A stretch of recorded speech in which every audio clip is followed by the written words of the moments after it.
नमो नमः। अहम डॉक्टर राम कुमार झा, ज्योतिष प्राध्यापक, श्री जगदम्बा संस्कृत महाविद्यालय, बातो बेनीपुर, दरभंगा का।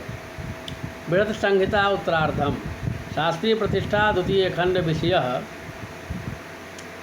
वास्तु विद्याध्याय। पूर्व क्लास में भी हम लोग वास्तु विद्याध्याय में पढ़े हैं, आज भी आगे पढ़ेंगे। स्तंभ या द्वार के ऊपर पक्षी याद बैठने का फल।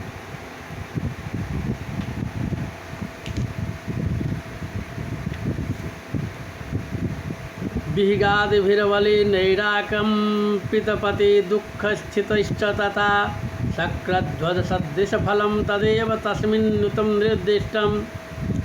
यदि स्तंभ या द्वार के ऊपर पक्षी बैठे, खड़ा करने के समय वे कांपे, गिर जाए या ठीक खड़ा न हो तो पूर्व कथित इंद्रध्वज के समान उसका फल समझना चाहिए। वास्तुभूमि में विशेष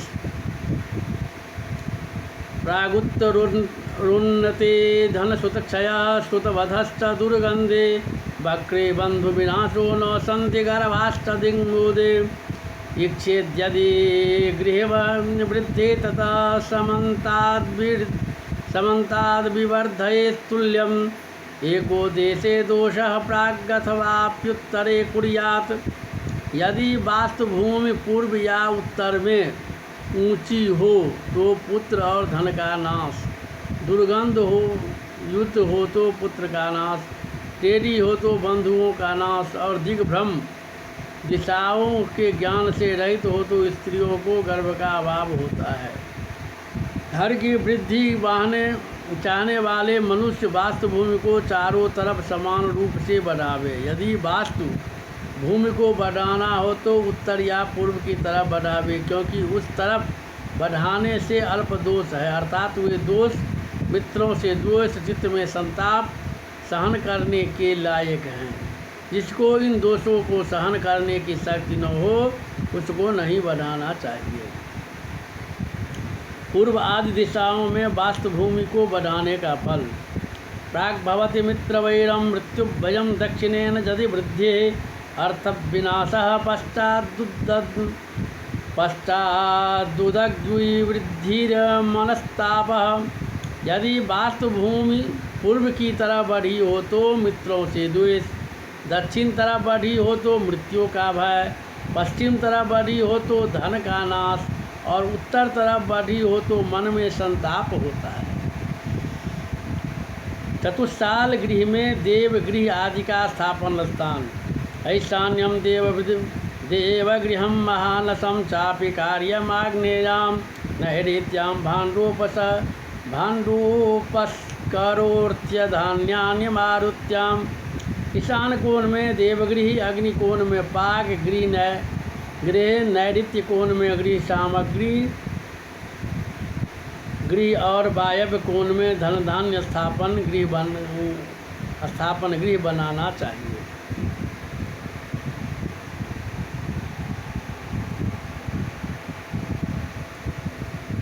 वास्तु स्थान से पूर्व आदि में जल का फल। प्रत्यादिस्ते सलिले सुतहानि शिखभयं रिपुभयं च स्त्रीकलह श्रेष्ठ्यं नैष्टव्यं वित्तात्मज वृद्धि। वास्तुशास्त्र में पूर्व आदि दिशाओं में यदि जल स्थित हो तो क्रम से पुत्र का नाश, अग्नि भय, शत्रु भय, स्त्रियों में कलह, स्त्रियों में दुश्शीलता, निर्धनता, धन की वृद्धि और पुत्रों की वृद्धि होती है।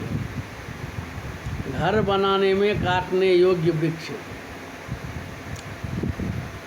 खगनिलय भग्न संशुष्क दग्ध देवालय श्मशान स्थान क्षीरत रुधव विभीत निम्बारणी विवर्जितान छिन्द्यात्।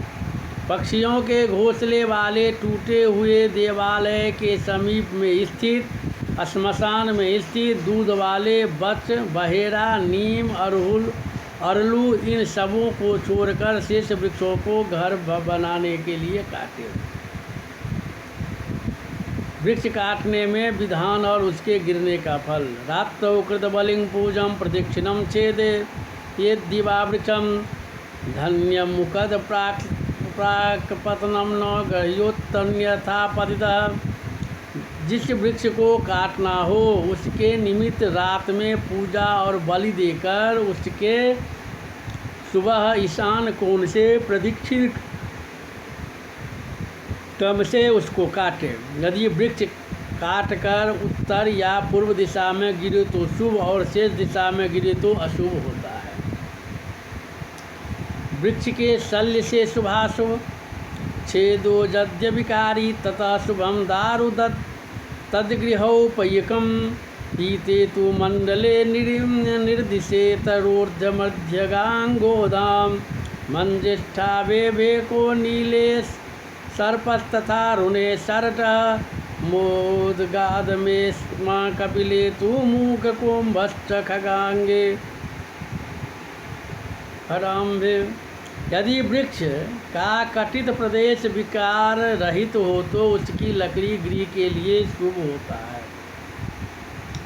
यदि उसमें कटित प्रदेश में पीत वर्ण का मंडल दिखाई दे तो वृक्ष के मध्य में गोधा सनगोही मंजीठ की तरह लाल रंग का मंडल दिखाई दे तो मेढक, नील रंग का मंडल दिखाई दे तो सर्प, लाल रंग का मंडल दिखाई दे तो गिरगिट,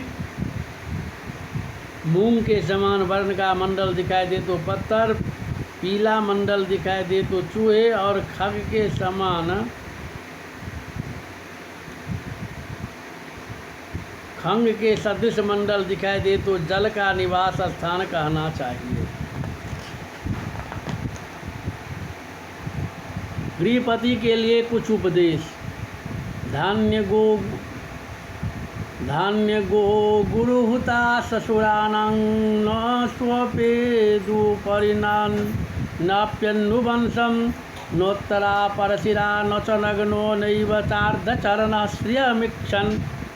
लक्ष्मी की इच्छा करने वाले मनुष्य अन्न, गौ, गुरु, अग्नि और देवता के ऊपर और वंशों रोगात वायुं पितृत्यो हुतासनम इत्यादियुक्त वंशों के ऊपर न शोभे।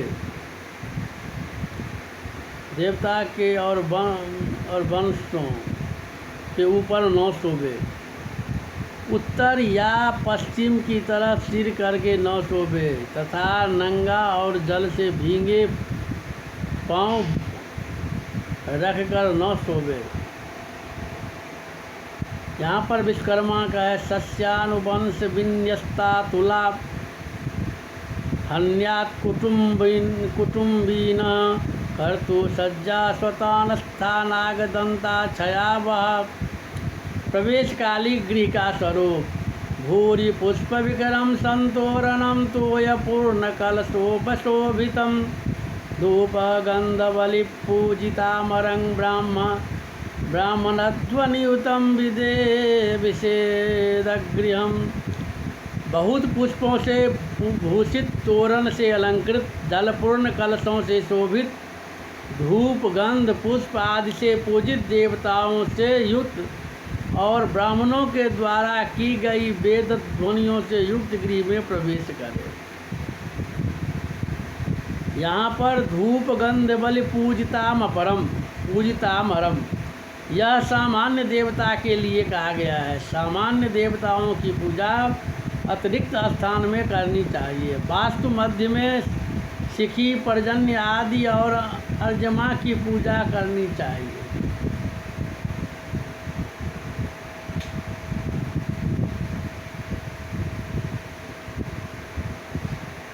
वास्तु मध्य में सिकी, पर्जन्य आदि की अर्जमा की पूजा करनी चाहिए। इन स्थानों पर बाहरी देवताओं की पूजा कथमिप नहीं करनी चाहिए। तंत्रांतर में ज्येष्ठस्य कर्म सिद्ध्यर्थम नवपंचगुणासुरा यतस्तत्र वसन्ते ते मूर्धांगेषु कृतस्रगः।